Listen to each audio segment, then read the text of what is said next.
नमस्कार दोस्तों, स्वागत है आपका MI नॉलेज शो में। तो दोस्तों, भारत का जो आयरन एक्सपोर्ट है वो एकदम अपने न्यूनतम स्तर पर आ गया है और यह एक भारत के लिए खुशखबरी है। इसका मतलब भारत से जो लोहा दूसरे देशों में बेचा जाता है, उस लोहे की भारत ने जो एक्सपोर्ट न करने पर विचार किया है, उस पर आप लोगों का क्या कहना है, जो आप लोग लास्ट में कमेंट सेक्शन में हमको बता देना। अब आप लोग सोच रहे होंगे ये मैं क्या कह रहा हूँ, ये सच है और ये भारत के लिए गोल्डन चांस है। अब आपके मन में सवाल आया होगा कि इससे भारत का विदेशी मुद्रा भंडार कम होगा तथा व्यापारियों का नुकसान अधिक होगा, और मैं कह रहा हूँ ये बहुत बड़ी खुशखबरी है। अब मैं आपको इस खुशखबरी के बारे में बताऊंगा। आप इस खुशखबरी को सुनने के बाद आपका दिल बाग बाग हो जाएगा। ये सब आपको इस वीडियो में मिलेगा। तो दोस्तों, शुरू करते हैं अपने आज के इस वीडियो को।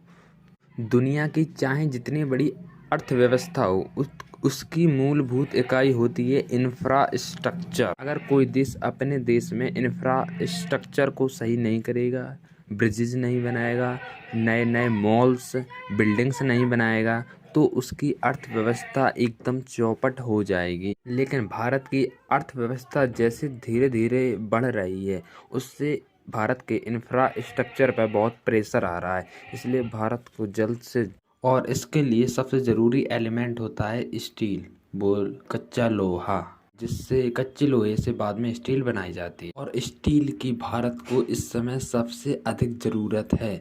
लेकिन 1-1.5 साल से स्टील के जो प्राइस हैं वो आसमान छूते जा रहे हैं, क्योंकि भारत का जितना भी कच्चा लोहा होता है वो विदेशों में एक्सपोर्ट कर दिया जाता है, जिससे जो भारत के व्यापारी हैं वो विदेशों से कच्चा लोहा फिर स्टील बनाकर हाईवे, ब्रिजेज, फैक्ट्रियों और बिल्डिंगों में लगाते हैं, जिससे उस प्रोजेक्ट की जो लागत है वो अधिक हो जाती है। इसका सीधा सा असर भारतीय अर्थव्यवस्था, फॉरेन रिजर्व पर पड़ता है, क्योंकि वो प्रोजेक्ट और महंगे हो जाते हैं। भारतीय सरकार प्रोजेक्टों को लिए उतना ही पैसा मुहैया करवाती है। प्रोजेक्ट की लागत अधिक हो जाती है तो प्रोजेक्ट स्लो हो जाते हैं, जिससे कि प्रोजेक्ट टाइम पर पूरे नहीं होते। अब हम आपको बताते हैं ये स्टील बनाई कैसे जाती है। स्टील बनाने के लिए आयरन ओर का इस्तेमाल होता है, और भारत का जितना भी आयरन ओर है वो सीधे से विदेशी कंपनियों को एक्सपोर्ट कर दिया जाता है, जिसमें से चीन का नाम नंबर 1 है।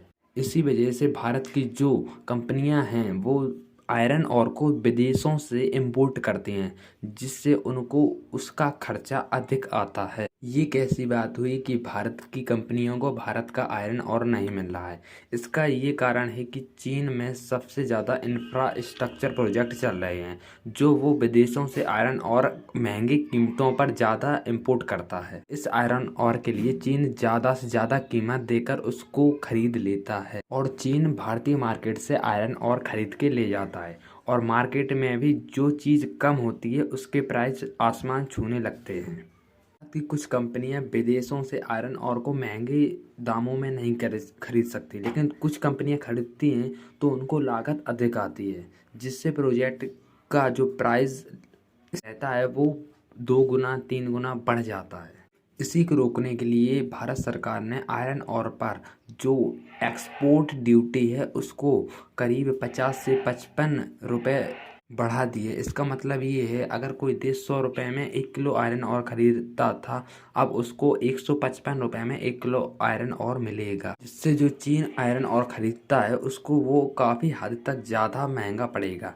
इसी फैसले का असर अब दिख रहा है कि भारत का आयरन और एक्सपोर्ट है वो न्यूनतम स्तर पर आ गया है, लगभग शून्य हो गया है। भारत के मार्केट में आयरन और अच्छी खासी अवस्था में है, इससे उसका प्राइस अब न्यूनतम आ गया है, जिससे अब जो आयरन और भारतीय कंपनियां खरीदना चाहती हैं उनको वो महंगा नहीं पड़ेगा।